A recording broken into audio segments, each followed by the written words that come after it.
میت کی طرف سے قربانی کرنا، میت کی طرف سے ہم قربانی کر سکتے ہیں یا نہیں، اس میں بہت سے علماء کا اختلاف ہے۔ بعض کہتے ہیں کہ کر سکتے ہیں، جیسے ہم صدقہ و خیرات کر سکتے ہیں ایسے ہی قربانی بھی کر سکتے ہیں۔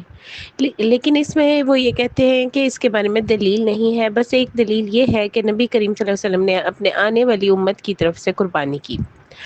تو آپ کے جو پیارے اس دنیا سے چلے گئے ہیں وہ بھی انتظار میں ہوتے ہیں، تو ہم اپنے پیاروں کی طرف سے صدقہ کر سکتے ہیں، اور وہ جانور کی شکل میں بھی ہو سکتا ہے۔ جیسے آپ کسی کی طرف سے صدقہ کرتے ہیں تو پوری جان کا کریں گے، یعنی کہ آپ صرف بکری یا بکرا ہی دے سکتے ہیں، گائے کا حصہ میت کی طرف سے نہیں دے سکتے۔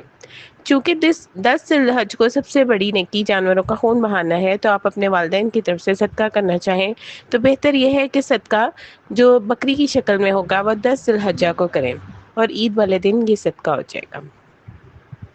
اگر آپ نے اہم بات یہ ہے کہ صدقہ کیا ہے والدہ کی طرف سے یا والد کی طرف سے، تو خود اس میں سے نہیں کھا سکتے، سارا ہی گوشت صدقے میں دیں گے، الا یہ کہ آپ محتاج ہیں۔ جیسے قربانی کے جانور میں افضل یہ ہے کہ کلو منہا، اس میں سے کھاؤ بھی اور فقیر کو بھی دو، لیکن قربانی کا گوشت تو آپ رکھ سکتے ہیں، مگر صدقے کا گوشت آپ سارے کا سارا تقسیم کر دیں گے۔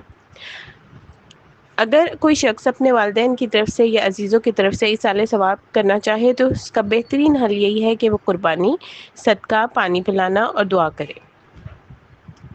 جزاک اللہ خیرا کثیرا۔